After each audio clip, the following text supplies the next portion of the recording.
Trabalhando com o Bridge, eu consigo acessar e organizar fotos de uma forma bem prática. Então, por exemplo, aqui eu tenho 3 fotos de uma passeata. Eu posso salvar ele como uma coleção, vindo aqui embaixo, clicando em Sim, chamando aqui de passeata. Depois, se eu quiser tratar essas fotos, como elas são negativos digitais, ele vai abrir no Camera Raw.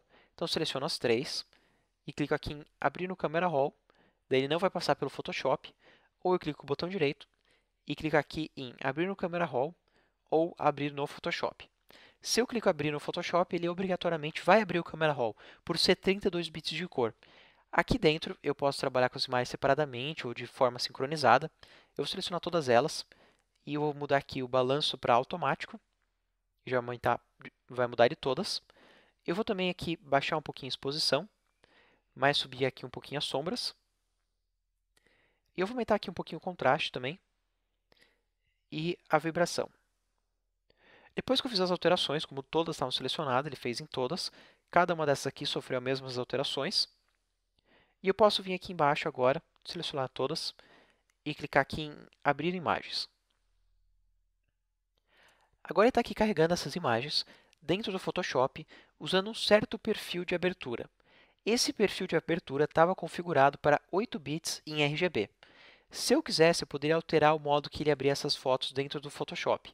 Então, eu vou voltar lá no Bridge, botão direito, Abrir com Photoshop, e ele vai abrir aqui de novo o Camera Raw. Aqui ele está fazendo um acesso ao meu negativo digital que está no meu computador. Qualquer alteração que eu faço aqui, automaticamente ele salvou no meu RAW. Eu consigo ver, inclusive, que ele já está aqui com o balanço do branco ok, e já está com qualquer outra alteração que eu tenha feito ali dentro do Camera Raw. Mas qualquer alteração que eu fizesse dentro do Photoshop, ele não salva no negativo digital. O Photoshop ele cria uma nova versão desse arquivo, passando primeiro pelo Camera Raw. Então, o que eu faço no Camera Raw salva na minha imagem original, o que eu faço no Photoshop, obrigatoriamente, eu salvo no novo arquivo. Então, quando eu estou aqui no Camera Raw e eu venho aqui embaixo, eu consigo definir como que ele vai abrir no Photoshop. Então, nesse caso, eu vou pedir na melhor qualidade possível. Ele vai vir em Profoto, 16 bits, clico em OK e clico aqui em Abrir imagens. Ele vai abrir de novo no Photoshop, vai carregar cada uma delas, dessa vez no espaço bem superior. Aqui ele só está dizendo que meu Color Management não está ok com esse espaço de cor que eu estou abrindo. Então ele está dizendo, o espaço de cor que você está abrindo é Profoto, mas o que você disse que por padrão você vai trabalhar é sRGB. Não tem problema, usar o Profoto que é o que eu quero. Clico em OK. Agora ele está carregando a próxima foto. OK. Próxima foto. OK. Então, nesses dois casos, eu trouxe meu negativo digital. Eu vou colocar aqui a mesma foto uma do lado da outra. Só que aqui eu estou trabalhando com 16 bits de cor e aqui 8 bits de cor. Então, eu tenho aqui muito mais informações de cor. Eu consigo fazer um tratamento mais detalhado do que eu consigo fazer em 8 bits. Aqui em 8 bits eu consigo tratar a cor, mas é mais rápido para ele começar a posterizar e estragar a imagem do que em 16 bits, já que 16 bits tem muito mais informações de trabalho. Mas qualquer um desses dois que eu alterar, quando eu salvar, eu não vou salvar por cima do 32 bits. É diferente de quando eu trabalho no Lightroom. Lá no Lightroom, quando eu importo esses negativos digitais, eu estou inserindo informações novas em cima desse negativo original. É claro que, por padrão, ele salva essas alterações no catálogo. Eu acesso o meu catálogo, que é meu projetinho do Lightroom, e lá dentro está alterado.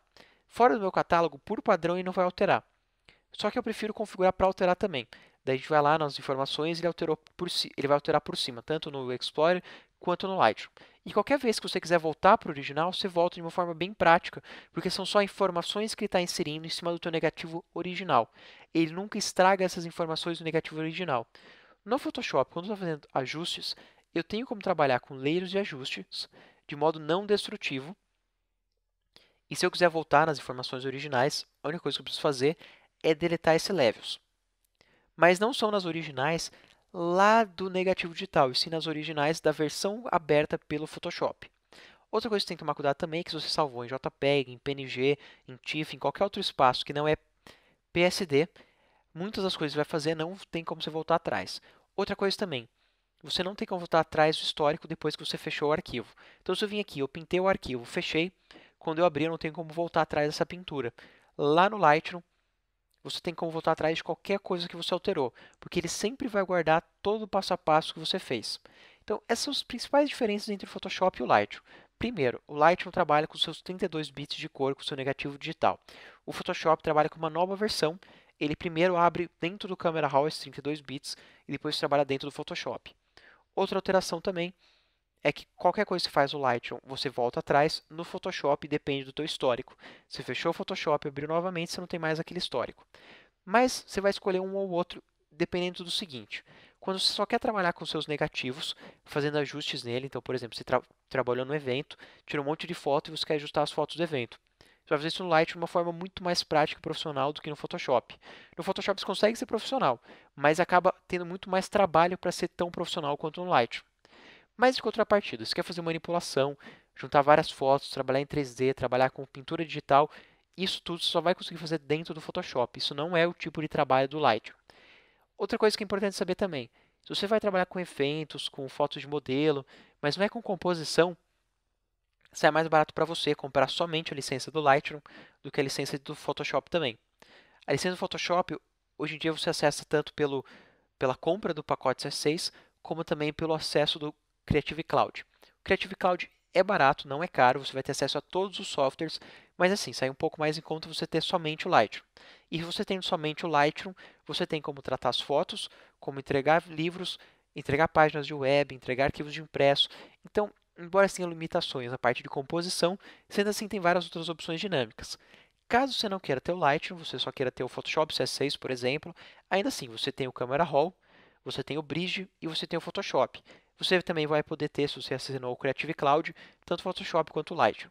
Então, depende muito do tipo de trabalho que você tem, de qual você se familiarizar melhor, mas, resumindo, se você vai trabalhar com composições, diversas fotos ao mesmo tempo, pelo menos duas fotos ao mesmo tempo, você vai ter que ter o Photoshop. Você vai trabalhar com uma foto por vez, só fazendo tratamentos de cor, não vai ser composições entre as fotos, você vai poder trabalhar com Lightroom de uma forma bem rápida e profissional.